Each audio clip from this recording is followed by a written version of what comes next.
လေရင်းနှီးဖြစ်အောင်အကုန်လုံးပြီးရင်မိတ်ဆက်ပြီးတော့เนาะဒီကျောင်းသားတွေဖြစ်ချင်တဲ့ဟာတစ်ချက်တို့လုပ်နေတဲ့ဟာလေးတွေနဲ့ဒီနေ့ပြောမယ့်ဟာရဲ့နောက်သင်ကြားမယ့်ဟာတွေကျွန်တော်မိတ်ဆက်သွားကြမယ်လေเนาะအဲ့တော့ရင်းနှီးလေးဖြစ်သွားအောင်เนาะ online class ဆိုရင်ပဲကျွန်တော်ကဒီ person တွေ့တယ်လို့ပဲတယောက်နဲ့ဒီရင်းနှီးလေးစာသင်ကြမှာပေါ့เนาะအဲ့တော့အခုတော့တစ်ချက်ဒီရဲ့တက်ကြံရဲ့အကြောင်းလေးကိုစပြီးတော့ရှင်းပြပေးပါပေါ့เนาะအဲ့တော့အခုတစ်ချက် share တဲ့ဟာက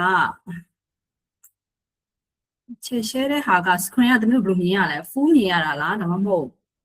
slide တစ်ဝက်မြင်နေရတာ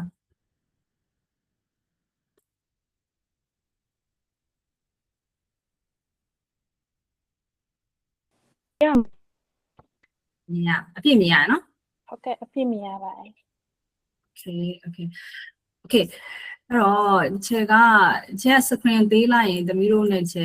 မမြင်ရတော့ခြေ screen ဟိုပါပဲလုပ်လိုက်မယ်ဒီ slide ပဲကြည့်ပြီးပြောလိုက်ပါတော့အဲ့တော့ခြေတို့ဒီရဲ့ online course တက်ကြံကနေခြေဒီတက်ကြံကိုသိပြီးတဲ့သူလည်းရှိမယ်မသိသေးတဲ့လူလည်းရှိမှာပေါ့နော်အဲ့တော့ခြေကဒီနေ့အကုန်လုံးကိုပြန်ပြီးတော့မိတ်ဆက်ချင်တာကတက်ကြံ empire ဆိုတာကခြေတို့ဒီ fashion နဲ့ design ပြီးတော့နောက် art ပေါ့နော်အဲ့ဒါတွေအတွက်လူငယ်တွေအတွက်ပေါ့နော်ဒီ international local နဲ့ international သွားနိုင်ပြီးတော့ quality မြင့်တဲ့ value ဖြစ်တဲ့ဒီပေါ့ creation တွေဖန်တီးလို့ရတဲ့နေရာတစ်ခုဖြစ်အောင်ခြေကဒီတက်ကြံဆိုတာလေးဖြစ်လာတာပေါ့နော်အဲ့တော့ဒီမှာကျွန်တော် campus ရှိရဲအဲ့တော့ကြောင့်တက်ကြံ empire art campus ဆိုကျွန်တော်ကဒီတက်ကြံ2019မှာစခဲ့တယ်ပေါ့နော်အဲ့တော့ဒီတက်ကြံမှာကကျွန်တော်က local မှာအဲ့ဒီကျွန်တော်ခေတ်ကာလပေါ့နော်အခုနေတော့လူငယ်တွေအရန်ကွာသွားပြီအဲ့တော့ upgrade တွေပေါ့နော်အများကြီးဖြစ်လာပြီပေါ့နော်အဲ့တော့အဲ့ဒီအချိန်မှာတော့ကျွန်တော် fashion stylist ဆိုတာအရန်ရှားတယ်အဲ့တော့ quality မြင့်တဲ့ဒီပေါ့နော်ဖန်တီးမှုတွေလုပ်မယ်ဆိုရင်ကျွန်တော်ကဒီပညာရှင်တွေလိုတာဖြစ်တဲ့အတွက်ဒီ fashion stylist ဆိုတဲ့ဟာအသားပေးပြီးတော့ဒီသင်တန်းတွေကျွန်တော်တက်ကြံစခဲ့တယ်ပေါ့နော်အဲ့တော့တက်ကြံက okay ဟုတ်ပြီအခုကျတို့ဒီတက်ကြံက global education platform အနေနဲ့ကျန်ဘာလို့ပြောတာလဲဆိုတော့ဒီချက်ကအရင်ကလိုမျိုးဆရာမဒီပေါ့နော်အချိန်ညှိပြီးတော့ class တွေနဲ့ဖွင့်တာမျိုးမဟုတ်ဘဲနဲ့ကျတို့တွေ video ဒီပေါ့ tutor ရဲ့ video ကိုကျဲကကြိုလုပ်ထားတယ်ပြီးတော့နောက်တစ်ခါကျတော့ website ကနေပြီးတော့ကျတို့တွေသင်ကြားတဲ့ဒီ structure တွေစောက်ထားတယ်အဲ့ဒီမှာလေ့လာလို့ရတယ်ပြီးရင် weekly တိုင်းကျတို့နော်ဒီ discussion ပုံစံမျိုးနဲ့ကျတို့ meeting လုပ်မယ်အဲ့တော့ global education system တိုင်းပဲကျတို့ဒီရဲ့တက်ကြံလမ်းမှာဖြစ်တဲ့အတွက်ကျတို့ကဒါကိုဒီ international global ကြိုက်တဲ့နိုင်ငံကြိုက်တဲ့မြို့ကနေတက်လို့ရပါတယ်အရင်လိုမျိုးရန်ကုန်ကပဲအခြေဆိုင်ပြီးတော့ဒီအချိန်နဲ့တက်ရတာမဟုတ်ဘဲနဲ့ flexible ဖြစ်သွားပြီပေါ့နော်ဒါပေမဲ့ discussion day တွေကြာရင်တော့ကိုကတော့ဒါကတော့ tutor နဲ့ဒီသတ်မှတ်ထားတဲ့အချိန်မှာတော့ join ရမှာเนาะကိုယ့်ရဲ့ဒီ presentation လုပ်တဲ့ဟာကိုတင်ထားတဲ့ဟာကို feedback လုပ်ကြရင်เนาะအဲ့အချိန် join ရမှာပေါ့เนาะသင်ကြားမှုခါကတော့ flexible ဖြစ်သွားပြီနော်အဲ့တော့ charity ရဲ့ဟာလေးကို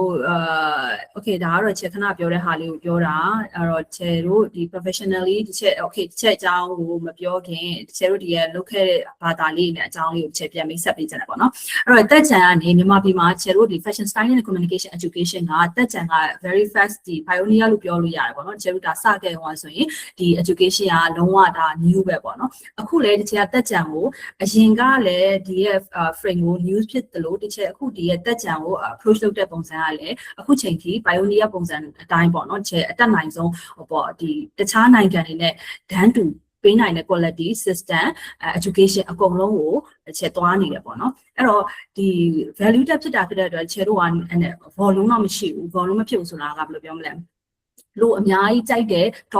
topic တွေလူအများကြီးနားလည်တဲ့ပေါ့နော်ပုံစံမျိုးမဟုတ်ဘဲနဲ့ education base ပုံစံနဲ့သွားတာမျိုးပေါ့ဥပမာinternational ကျောင်းဆက်တက်မဲ့သူမျိုးနောက်တစ်ခုက international က competition တွေဝင်ပြိုင်တဲ့သူမျိုးနောက်တစ်ခုကကျတို့တွေဒီပေါ့ဘယ်လိုပြောမလဲတခြားနိုင်ငံတကာနဲ့ရင်ပေါင်တန်းနိုင်တဲ့ဒီ frame မျိုးတွေစောက်တာဖြစ်တဲ့အတွက် local နဲ့ဒီပေါ့ overall အနေနဲ့ public ဟိုဟာမျိုးပေါ့နော်လူတိုင်းနားလည်တယ်ဆိုတဲ့ frame မျိုးတော့မဟုတ် education base ထားတယ်ပေါ့နော်အဲ့ဒီခါဖြစ်တဲ့အတွက်ကျတို့ရဲ့ education က education platform ပုံစံမျိုးနဲ့ရှိတယ်ပြောရရင်တော့သင်တန်းထပ်ပို့တဲ့ဟိုပါပေါ့နော်academic ပုံစံမျိုးသွားတယ်လို့ပြောချင်တာပေါ့နော်အဲ့တော့ခြေကခဏပြောဒါတော့ခဏမိတ်ဆက်ပြီးသွားပြီเนาะအဲ့တော့လူငယ်တွေအတွက်ပြောတာအဲ့တော့တက်ချင်မှာအားသာချက်ကခြေတို့ဘာလေးရှိရလဲဆိုတော့ academic learning နဲ့ real fashion education experience ကိုခြေတို့ပေါင်းပြီးတော့အများနဲ့တင်တယ်ကျောင်းသားတွေအတွက်ဒီပေါ့เนาะဘယ်လိုပြောမလဲ internship เนาะနောက်တစ်ခုက internship တွေပေးတာမျိုးတွေရှိတယ်ပြီးတော့ real ဒီပေါ့ industry case study တွေလောက်ရတာမျိုးရှိတယ်အဲ့လိုမျိုးနဲ့ပေါင်းပြီးတော့အများနဲ့ချေတို့ကပေးတာဖြစ်တဲ့အတွက်ကျောင်းသားတွေကသင်တန်းသားထွက်တာထက်ပြောရင်တော့ leadership ဒီလူငယ်ပေါ့နော် young leader ထွက်နိုင်တဲ့အထိချေတို့ပေါ့နော်နေတော်မြောက်ပေးနိုင်တယ်အဲ့တော့ခါကြတော့တက်ကြံကနေပြီးတော့ master တက်တဲ့ကျောင်းသားတွေရှိတယ်ပြီးတော့နောက်တစ်ခါကျ international မှာအလုပ်ကိုင်လုပ်နေတဲ့လူတွေရှိတယ် local မှာ professional ရှောင်းလန်းနေတဲ့လူတွေရှိတယ်ဒါကတော့ချေတို့အာမခံလို့ရတာကတက်ကြံပညာရေးကလုံးဝဒီလိုမျိုးပေါ့နော်ဟိုပေါ်ပဲမဟုတ်ဘူးဆိုတာလေးကတော့ဒါလုံးဝတစ်ချက်အာမခံလို့ရတဲ့ချေဟာပေါ့နော်ဒါတစ်ချက်လည်းလက်ရှိဒါ achievement နေနဲ့ရှိတာဒီ achievement နေနဲ့ချေကဘာကိုတက်တည်ပြလို့ရလဲဆိုတော့ချေတို့ဒီ run တဲ့ဒီ frame မှာဆိုဒါတစ်ချက်ပေါ့နော်ဒီချက်ကအခုလက်ရှိမှာကြတော့ Italy မှာဒီပေါ့နော်PCTU ဆိုတဲ့ platform ပေါ့နော် education structure နဲ့တစ်ချက်ဒီသွားနေတဲ့ frame တွေကလုံးဝဒီ match ဖြစ်တဲ့အတွက်တစ်ချက်ကိုနှိုက်ကလည်းဒီမှာItaly မှာပေါ့နော်full time educator တော့မဖြစ်သေးဘူးချေတို့ဒီရဲ့ပေါ့နော် full time educator ဖြစ်ဖို့ကြာ sector တွေအများကြီးနဲ့ segment အများကြီးရှိသေးတယ်ပေါ့နော်ဆရာမတယောက်ရဲ့ frame တွေဒီပေါ့နော် structure ရှိတယ် anyhow ထားလိုက်တော့အဲ့တော့ထားလိုက်တော့ဒါပေမဲ့တချေရုပ်ဒီတက်ကြံကို approve ဖြစ်လာဖို့လမ်းစာတော်တော်လေးနီးလာပြီဖြစ်တဲ့အတွက်ဒီတစ်ခါပညာရေးဆိုရင်ဒီတမီတို့ဒီဖွင့်ဒီပေါ့နော်ကျောင်းသားတွေအတွက်ကဒီပေါ့နော်တကယ်ကိုလမ်းစာတွေဖြစ်လာနိုင်တယ်ဒီနှစ်အတွက်ဖွင့်တဲ့ဟာကလမ်းစာအများကြီးဖွင့်လာနိုင်တယ်အဲ့ဒါကတော့ဒီချေတို့သွားနေတဲ့လမ်းကြောင်းနဲ့ international လမ်းကြောင်းနဲ့ကိုက်တယ်ဆိုတဲ့ဟာတက်ကြံရဲ့ platform တက်ကြံသွားတဲ့ structure ကသင်တန်းထပ်ပို့တယ်ဆိုတဲ့ဟာမျိုးပေါ့ဒါကတစ်ချက်ကူနိုင်ဒီတက်ကြံရဲ့ဟာကိုဒီဘက်မှာတစ်ချက်ပြန်ပြီးတော့ဒီ profile ပြလို့ရတဲ့အထိ strong ဖြစ်တယ်ဆိုတော့ပြောချင်တာပေါ့နော်Okay ဒါတော့ MAB မှာတချို့တို့ဒီရစလာအနေနဲ့လက်ရှိဒီ Italy နိုင်ငံမှာတချို့ professional ရက်တည်နိုင်တဲ့အထိဖြစ်လာတဲ့အတွက်ဒီလိုပဲကျောင်းသူကျောင်းသားတွေတက်တယ်ဆိုတာကလည်း international ကိုသွားကျင်တဲ့သူ non local ဒီလိုမျိုးပေါ့နော်တမန်လေးမဟုတ်ဘဲနဲ့ဟို blog လေးရရုံလောက်เนาะပြီးတော့ဟိုဒါဆိုတချို့ class ကနှစ်ခုဖွင့်ထားတာဟို class နှစ်ခုကျဲဒါ open လုပ်ပေးထား public လုပ်ထားတဲ့ဟာထဲမှာဒါကတော့တချို့တို့ဒီ free တက်ကြံကိုပေါ့နော် exposure အနေနဲ့ဒါသိတဲ့ knowledge တွေနဲ့ဒါမိတ်ဆက်ဟာမျိုးပေါ့နော်အကြောင်းသူ news ဟိုဟာတွေကို opportunity ပေးတဲ့အနေနဲ့မိတ်ဆက်တာအဲ့ဒါကြတော့ချေတို့ခဏ local က industry လည်းမြင်နိုင်တယ်လို့ international သွားလို့ရတဲ့ frame ကတစ်ချက်ဒါဆိုတစ်ချက်ကိုချက်ဒါပြလို့ရတာပေါ့နော်ချေတို့လုပ်နေတဲ့ဟာဒါချေတို့ခဏ platform international သွားနေတဲ့ဒါချေတို့တင်နေတဲ့ platform တွေဒါအကြောင်းသားတွေဒါချက် experience ပေါ့နော်လက်ချေဒီလိုမျိုးဟာမျိုးကိုအခုlocal မိတ်ဆက်တာပေါ့နော်ဒီတက်ကြံနေစပြီးမိတ်ဆက်တာတမျိုးကဒါလည်းဒါဒုတိယအတုပ်ဆိုပေမဲ့လည်းဒါတကယ်ကိုပထမအတုပ်ထပ်ပို့ပြီးတော့စနစ်တကျပို့ပြီးတော့ဖြစ်တဲ့အတွက်ဒါလည်းဟိုဘိုင်ယိုနီယာလို့ပြောလို့ရပါတော့ဒီထဲမှာကြံခဲ့တဲ့သူလုံနိုင်တဲ့သူအတွက်ကတော့အများကြီးကြံပါစာတင်တဲ့ဟာပါလေအဲ့ချေတို့ timeline နေနဲ့ဆိုရင်ချေတို့ကဒီ weekly သွားတဲ့ timeline နဲ့သွားတာဖြစ်တဲ့အတွက်1 to 2 week ကတော့ချေတို့ intro လုပ်တယ်เนาะဒါကတော့ tower frame ဥပနမူနာပြပါเนาะနောက်ပိုင်းကျရင်ချေတို့ third week ဆိုရင်ဒါပို့ပြီး deeply သွားပြီးတော့နောက်ဆုံးအပတ်ပေါ့နော်နှစ်ပတ်လောက်ဆိုရင်တော့ချေတို့ကိုပိုင်ဒီ individual project မျိုးတွေကျောင်းသားရဲ့ project တွေကိုချေတို့တွေချေ feedback ပေးတယ်တချို့ project တွေဆိုရင်ဟိုပါပေါ့เนาะတကယ်ပြန်သုံးဖို့ career မှာပြန်သုံးလို့ရတဲ့ project တွေထွက်တယ်အဲ့ဒါခါကျတော့ကျောင်းသားအတွက်ကြံတယ်အဲ့တော့ဒီက short course ဆိုပေမဲ့လေcover ဖြစ်တယ်ပေါ့နော်အဲ့လို intro ကြီးပဲစလဲဆုံး intro ကြီးပဲမဟုတ်ဘဲနဲ့ intro ကနေပြီးတော့မှ career launching လုပ်တဲ့အထိပေါ့နော် glam လုပ်လို့ရတဲ့ structure ဆောက်ပေးထားဥပမာကျွမ်းကျင်မှုအပိုင်းရတယ်ချေတို့ဒါကတော့ short course ဖြစ်တာတော့ကျွမ်းကျင်မှုအပိုင်းရတော့ဒါကျောင်းသားပေါ့အများကြီးမှုတည်ဥပမာကိုက friend ရှိပြီးသားလူဆိုရင်ကိုယ့်အတွက်ကိုကြံမယ်friend ရှိ new အတွက်ဆိုရင်တော့ဒါတင်ထားတဲ့ပုံမှာ structure ရောဒီလိုပါလားဆို overall ပို့ပြီးခန်းစားတတ်လို့ရလာလိမ့်မယ်ပေါ့နော်အဲ့ချေတို့ကဘာနဲ့တင်လဲဆိုတော့အခုချက်ရင်းဒီကျောင်းကိုစပြီးတော့စလုပ်ခဲ့ချေတို့ online စပြီး platform တင်ကြတဲ့ဟာချေတို့ဒီ Zoom လို့เนาะပြီးတော့ Team လို့သုံးတယ်ဒါပေမဲ့အခုဒီချေတို့ကဒီ Google Meet ကိုပဲသုံးပြီးတော့ချေတို့ဒီပေါ့နော် Google Meet Google Classroom เนาะဒီပြ website ဒီ platform တွေကနေပြီးတော့သုံးပြီးတော့ချေတို့ဒီခုစတက်တာပေါ့ပို့ပြီးတော့ convenient ဖြစ်အောင်လို့ဘာလို့ဆိုတော့ Gmail ရှိတယ်ဒီ local ဝင်လိုက်တယ် Google Classroom ဝင်လို့ရမယ် Google ဒီ Meet ကနေ join လို့ရမယ်ပြီးတော့ဒီလိုကိုက discussion မှာcomfortable ဖြစ်တာပေါ့နော်ဒါမှမဟုတ်ဆို Zoom တွေဒီ structure တွေစောက်တာတွေတက်ပေါ့ပြောမလဲ app တွေနဲ့ဖြစ်တာဖြစ်တဲ့အတွက်ဒီချက်ကလုံးဝ fully ဒီရဲ့ဟာကို Google နဲ့ပဲသွားမယ်အဲ့တော့ဒါလေးကတော့ချက် update ပေါ့နော်ဒီမှာလဲ mostly ကချေတို့တွေ Google platform ပဲသုံးကြတာများတယ်အဲ့ပေါ့ charge platform သုံးနေဆိုရင်ကိုပိုင်ဒီလို website structure နဲ့ဒီလိုပြန်ပြီးတော့ပေါ့နော် Google Meet ကိုသုံးတယ်ဒါကလည်းupdate ဖြစ်တဲ့ upgrade ပြင်ထားတာလည်းကောင်းတယ်အဆင်ပြေတယ်သူ Google က Classroom ကလည်းအရင်ကထပ်ပိုအများကြီးကောင်းလာပေါ့နော် basic ကောင်းလာတယ်အရင်လို third party မလို့တော့အဲ့တော့ကျတို့ Google နဲ့ပဲသွားမယ်Okay ဒီကတော့ international collaboration PCTO program in Italy ကကြတော့ဒါချေတို့ခဏပေါ့နော် briefly ပြောသွားသလိုပဲ PCTO ကလက်တွေ့ PCTO ရဲ့အဓိပ္ပာယ်ချေတို့ဒီပေါ့နော်ပေါ့ school နဲ့ work နဲ့ပေါင်းထားတဲ့ schooling system အဲ့ဒါက university မတက်ခင်တည်းကချေတို့ဒီ school ဒီပေါ့နော်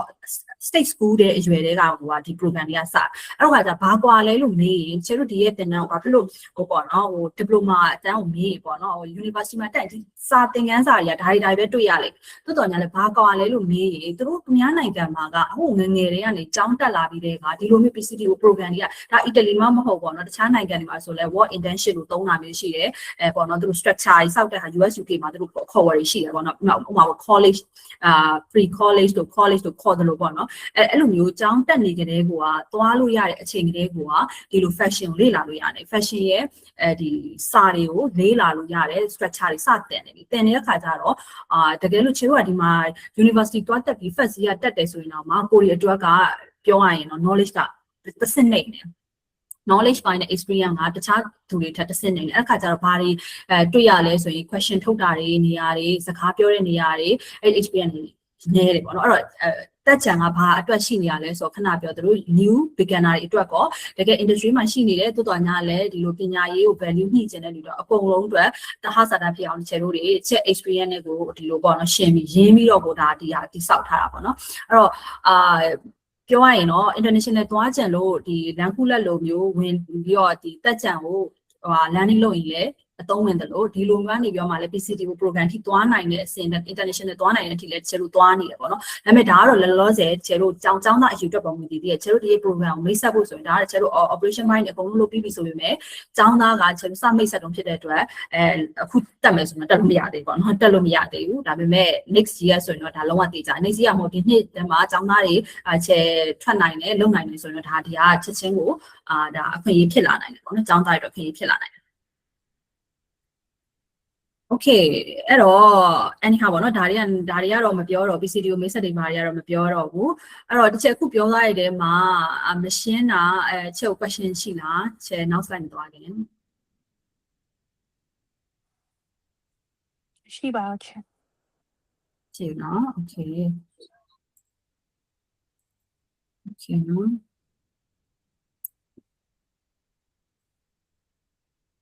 Okay အဲ့ဆိုရင်နောက် test slide လေးသွားမယ်နော်အဲ့တော့ဒီဟာကတော့ချေတို့ကြောင်းမိတ်ဆက်တဲ့ဟာကတော့ပြီးသွားပြီဆိုတော့ချေတို့ဒီရဲ့တက်ကြံတမျိုးခုတင်မဲ့ structure ရဲ့ frame လေးမှာ question လေးရှိမှာပဲเนาะခဏဒီချက်ပြောသလိုဘယ်နေ့တက်ရမှာလဲเนาะဒီ class ရဲ့ပေါ့เนาะပုံစံ website လို့ပြောရတယ်ဆိုတော့ website ကဘယ်လို join ရမှာလဲဒါတွေရှိမှာပဲเนาะရှိမှာဆိုတော့ဒါလေးကိုချက်မိတ်ဆက်ပေးမယ်ချေတို့ဒီရဲ့ structure ဆောက်ထားတဲ့ဟာမှာ video ခဏ lesson နဲ့သွားမယ် learning material တွေပေးမယ်ပြီး assignment တွေတင်ရမယ်ပြီးရင် discussion တွေရှိမယ်ပြီးရင်ဒီကတော့ progress ဒီခဏပြောမူတည်ပြီးတော့ internship ဒါကတော့ကျတို့ဒါဒီ class က short course ဖြစ်တာအတွက် internship ကြီးပေါ့နော် fee project ကြီးလုံးနိုင်နေဆိုရင်တော့ဒါအရန်ကောင်းမှာတော့ကျောင်းသားတွေရဲ့စူးစမ်းအထောက်အပံ့မှုတွေပြီးတော့ကျတို့စီစဉ်ပေးလို့ရရင်အရန်ကောင်းတယ်ပေါ့နော်အဲ့လိုမဟုတ်ဘဲနဲ့ course က just finish ဆိုရင်လည်းကျတို့ကဒါဆိုလည်းမစိုးပါဘူးဒါကျောင်းသားတွေအတွက်ဒီလိုမျိုးပေါ့နော် international structure format တွေချပြနိုင်ခဲ့ပြီဆိုရင်ဒါလည်းအချိန်မှတစ်ခုပဲပေါ့နော်အဲ့တော့ဒါကတော့ကျောင်းသားတွေပေါ်မှာ progress ပုံဒီကျတို့အများကြီးထပ်ပြီးတော့ချက်လက်ဆောင်မျိုးထည့်ပေးမှာပါနော်ဒါ structure အဲ့တော့ကျတို့ဒီ website မှာသွားမယ်ဆိုရင်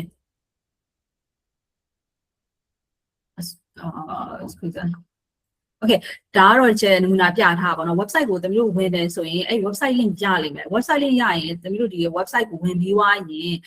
ဒီလိုလေးပေါ်လာလိမ့်မယ် welcome to a program တို့တဲ့ခါကျရင် register ပြန်လုပ်ရမယ်အဲ့ခါကျရင်ကိုနာမည်ရယ်ကို email ရယ်ကိုကြိုက်ကိုရဲ့ password ကိုကြိုက်တဲ့ password နဲ့ကိုက account ဖွင့်လိုက် register လုပ်လိုက်အဲ့လို register လုပ်ပြီးပြီဆိုရင်ဒါအကြောင်းသားရဲ့ profile ဒီဟိုထဲမှာwebsite ထဲမှာရောက်သွားပြီเนาะချယ်တို့ဒီရဲ့ website ထဲမှာအကြောင်းသား website မဟုတ်ပဲတခြားဟာဝင်နေဆိုချယ်တို့ပြန်ပြီးတော့ blog တာမျိုးတွေနောက်တစ်ခုကပေါ့เนาะပြန်ပြီးတော့ cancel လုပ်တာမျိုးတွေလုပ်မယ်ပေါ့เนาะအဲ့တော့ခါကျတော့အရင်ကတော့ချယ်တို့ဒါအခုမှအစခဏပြောသလိုเนาะပြန်ပြီးတော့ပြန်ချိန်ညာဆိုတော့ကျတော့နည်းနည်းလေး error လေးရှိနေ technically error လေးရှိနိုင်တယ်အဲ့ error ကိုလည်းခဏပြောသူကိုကအဲ့လို screenshot ရိုက်တာလို့เนาะအခုကျ feedback အနေနဲ့ဆိုရင်တော့မစိုးပါဘူးဒါကျတို့မှာပေါ့เนาะ email နဲ့ structure ဆောက်ပြီးတော့ communicate လုပ်တဲ့ဟာသုံးပုံ နှစ်ပုံလောက် response ရတယ်ဆိုတော့ចောင်းသားတွေဒါရင်းနှီးလာတယ်ပေါ့မနစ်ကထပ်ပူရင်းနှီးလာတယ်မနစ်ကဆိုရင်ဒီလို structure စောက်တဲ့ချိန်မှာအများကြီး error ဖြစ်တယ်ចောင်းသားတွေမရင်းနှီးဘူးလောကကန်ရတာခက်တယ်ပေါ့နော်ဒါပေမဲ့အခုကျတော့ပိုပြီးရင်းနှီးလာတယ် email ဒီ marketing တွေ email ဒီ newsletter တွေเนาะ email နဲ့ဒီလိုမျိုး international ចောင်းတွေလို့ပေါ့နော် communicate လုပ်တဲ့မိတ်ဆက်လို့ရပါတယ်မိတ်ဆက်လို့ရတယ်ဆိုတာအရန်ကောင်းတာပေါ့နော်အရန်ကောင်းတယ်အဲ့တော့အဲ့ structure တိုင်းကိုချက်လို့သွားမယ်အဲ့တော့ပေါ့နော် error ရှိခဲ့ရင်အဲ့လိုမျိုးcommunicate ကိုခဏပြော email ကနေမေးလို့ရတယ်ဒီ structure မေးလို့ရတယ်ဒီရဲ့ file လည်းချက်ပို့ပေးထားမယ်နော်နောက်တော့ instruction ပေးတဲ့ file လည်းလုပ်ထားပေးထားတယ်အဲ့ instruction ကိုလည်း follow up လုပ်ပြီးတော့ကြည့်လို့ရတယ်နော်အဲ့ဒါပါပြီးသွားဆိုကျွန်တော် course တွေမြင်ရပြီเนาะ course တွေတချို့ဟာတွေကကျွန်တော်ဒီပေါ့เนาะဘယ်လိုပြောမလဲစစ်တုံးပြုတ်တုံးဖြစ်တဲ့အတွက်အကုန်လုံးတော့ class အကုန်လုံးတော့မဖွင့်နိုင်သေးဘူးဒီနေ့ open လုပ်ပြီးတော့တကယ်ပေါ့เนาะဟိုနောက်ကြံမဲ့ပေါ့သွားလို့ရမယ်ဟာတွေပို့ပြီးတော့ direction တွေသွားနေတယ်ပေါ့နော်အဲ့ဒါခါကျတော့လက်ရှိဒီရဲ့ course တွေထဲမှာဆိုရင်ဒီလိုမျိုးဒီမှာပေါ့ enroll course လို့တွေ့လိမ့်မယ်အဲ့လိုနှိပ်လိုက်ရင်ကိုယ့်ရဲ့အတန်းကိုဝင်လိုက်ရင်အဲ့ဒီအတန်းမှာချက် password ခံထားတယ်အဲ့ဒီ password က email ထဲမှာပါလိမ့်မယ် email instruction တွေကိုသိချဖတ်မယ် email ထဲမှာကိုယ့်ရဲ့ဒီပေါ့နော်အဲ့ course ရဲ့ link ပါမယ်အဲ့ course ရဲ့ link ရဲ့အောက်မှာ password ထည့်ပေးထားမယ်အဲ့ password ကိုခဏ register လုပ်တာအကြောင်းသား register เนาะတက်အဲ့ register လုပ်တဲ့ချိန်မှာ getting start လို့နှိပ်တမျိုးဘာမှအလုပ်လုပ်မှာမဟုတ်ဘူးเนาะအဲ့ getting start ဆိုတဲ့ဟာကဒီ profile ဝင်သွားရင်ကိုယ့်ရဲ့ဒီမှာ login ဟာလေးပေါ်လာမှာအဲ့တော့ပြောရရင်အဲ့ register first register လုပ်မယ် register လုပ်ပြီးတော့မှ password ဝင်မှာတကယ်လို့ password နှိပ်ပြီးတော့ဝင်ရင်လည်း register ပြန်လုပ်ခိုင်းအောင်ပါပဲအဲ့ register အရင်လုပ်မယ်ပြီးရင် course ကိုဝင်မယ်ဝင်တဲ့ခါကျရင်အဲ့ password ကိုနှိပ်ပြီးဝင်တဲ့ခါကျရင်ဒီအထဲမှာဒီထဲမှာရှိတဲ့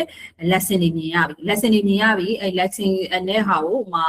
weekly ပေါ့နော်ကျတို့ weekly တိုင်း update လုပ်မယ်အရင်ကတော့ကျတို့ဒီအကုန်လုံး accept လုပ်ပြီးတော့သွားတယ်ဒါပေမဲ့အဲ့ဒီမှာအကြောင်းသားတွေရဲ့ response တွေကျတို့ပေါ့နော်ဘယ်လိုမလဲ discussion တွေ give and forward တွေလုပ်တဲ့ခါကျရင်အရန်ခက်တယ်ပေါ့နော်ခက်တယ်ဆိုတော့အကြောင်းသားတွေရဲ့ဟို update မရှိတဲ့ခါကျကျတို့ follow လုပ်ရတာခက်တဲ့ခါကျတော့ကျတို့တွေဒါဒီ structure တိုင်းနဲ့သွားမယ် weekly တိုင်းသွားမယ်เนาะ weekly တိုင်းကိုတွေးဆုံမယ် weekly တိုင်းကျတို့ discussion လုပ်မယ်အဲ့တော့ final ထိဟိုမျိုးပြီးတဲ့ response မဆောင်တော့ဘဲနဲ့ကျဝင်ပြီးမယ်ပေါ့နော်အဲ့တော့ lesson တွေmodule တွေတွေ့ရမယ် lesson တွေ module တွေရနေပြီးတော့မှအဲ class ကို learning လုပ်မယ်အဲ့တော့ဒီရဲ့ structure ရဆိုရင်ခါ weekly သွားမယ် video lesson တွေဖြစ်တဲ့အတွက်ကိုကြိုက်တဲ့ flexible ဖြစ်တဲ့အချိန်ကြီးကြည့်လို့ရတယ်ပြီးတော့ PDF slide တွေထည့်ပေးထားမယ်နော် PDF slide တွေအရင်ကဆိုချေတို့ကျောင်းတွေမှာအခုခေတ်ကAI နဲ့အများကြီး update ဖြစ်လာပြတယ်ကျတို့ကဘာအားသာချက်ရှိလဲဆိုတော့ကျတို့ upgrade တွေ update တွေအရန်လုပ်လို့ရပါတယ်လုပ်လို့ရဆိုတော့ကျောင်း structure လောက်ရတာအရန်မြန်ပါတယ်အဲ့ဒါခါကျတော့ဒီလိုမျိုးပေါ့နော်ကျတို့ဒီ structure စောက်တာတွေဒီ chat expecting နဲ့သင်ကြားတဲ့ structure တွေကိုအများကြီး upgrade မြင့်ပေးထားတယ်ပေါ့နော်အရင်က class ကသင်တဲ့ဘာသာဒါဆို look your very best ဆိုကျတို့2020လောက်ထက်စခဲ့တာပေါ့နော်ဒါပေမဲ့အဲ့ဒီအချိန်မှာဆိုရင် look your very best ကိုဆိုရင်ကျတို့ဒီ fashion style လေးလုပ်ချင်တဲ့သူဒါ blogger လုပ်ချင်တဲ့သူတွေအတွက်ကျတို့target ထားတယ်ဆိုရင်အဲ့ခေတ်မှာကြတော့ဒီလိုမျိုး styling တွေဒီလိုမျိုး training တွေမဖြစ်သေးတာဖြစ်တဲ့အတွက်အဲ့ဒီ class ကဒီလို styling တွေရဲ့ဒီသွားတဲ့ frame ကနေပဲသွားကြအခုကျတော့ blogger တွေကအဲ့လို styling tip တွေလုပ်လို့ရလာတယ်လုပ်ပြပြီးတော့ဒါ audience ကိုဒီပေါ့ client ကိုဓာတ်ရိုက်ဒီဘယ်လိုပြောမလဲaudience ဓာတ်ရိုက်video တွေလုပ်လာရဲ့အဲ့ဒီ structure တွေအကုန်လုံး look your very best မှာတင်ကြားတဲ့ဘာသာတွေပါတယ်အဲ့ဒီကပါတယ် knowledge တွေအများကြီးပဲအဲ့ဟာကိုပဲခံပြီးတော့ပဲဒီလိုမျိုး professional သွားလို့ရတယ်ဆိုတော့အဲ့ဒီရဲ့ look your very best ကိုတက်ပြီးတော့လေကိုကအများကြီးပေါ့နော် structure တွေတည်သွားမယ် authentic တွေတည်သွားမယ်အဲ့တော့ကိုကဒီပေါ့ trend တွေကိုဖန်တီးတက်လာမယ်ကိုရဲ့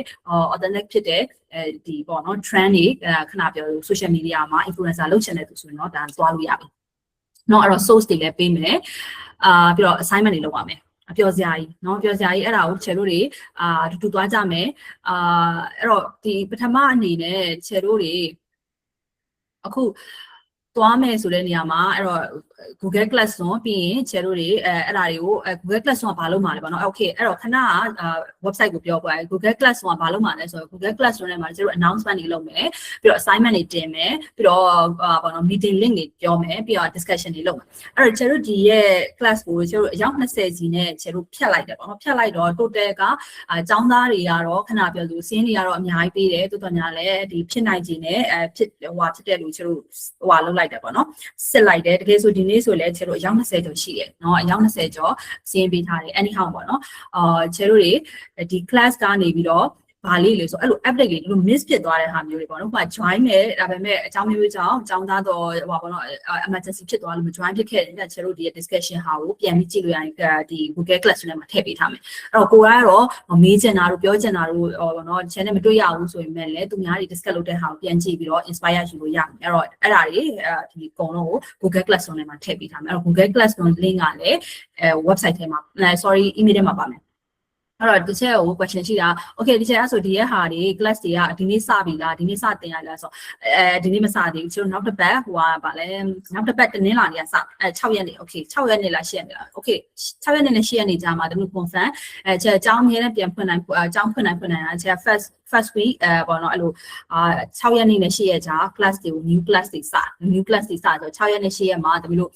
email ရောက်လာလိမ့်မယ် email ရောက်လာပြီးသွားရင်စတဲ့ date ကနေ first week ရဲ့ lesson တွေကိုစကြည့်လို့ရမယ်ကျူတိုတွေကြည့်လို့ရမယ်ဒီ classroom တွေဝင်လို့ရပါမယ်ဝင်လို့ရပွားရင် extra ချကိုခြေလို့သွားလို့ရမယ်ပေါ့နော် okay အဲ့တော့နေဦးနော်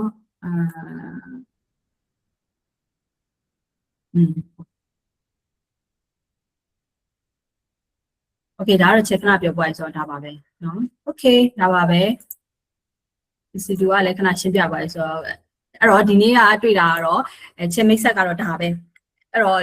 ဒါမဲ့ចောင်းသားတွေအတွက်ချက် question လေးတွေရှိထားတဲ့ဟာလေးတွေချက်ဟိုပါပေါ့နော် registration လုပ်ထားမှာ question လေးတွေရှိထားတယ်ဒီနေ့မေးလို့ရတယ်ချက်တို့အခုအဲ့ဒါလေးတွေကိုကိုမိတ်ဆက်ပြီးတော့ချက်ကိုပြောလို့ရတယ်မေးလို့ရတယ်နော်အဲ့တော့ကျန်တဲ့သူတွေနဲ့လည်း sharing လုပ်ပြီးတော့ပြောလို့ရပါတယ်ချက်ဒါလေးပိတ်လိုက်မယ်နော်